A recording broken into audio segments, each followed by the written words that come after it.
What's up? Welcome back. My name is Caela, and today we're learning about if deafness is genetic. So, between 50 to 60% of hearing loss is genetic. So, a lot of deaf people may, it's a keyword, may have deaf or hard of hearing children.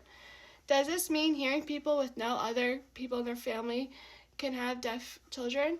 Yes, of course they can. Anything really can cause hearing loss.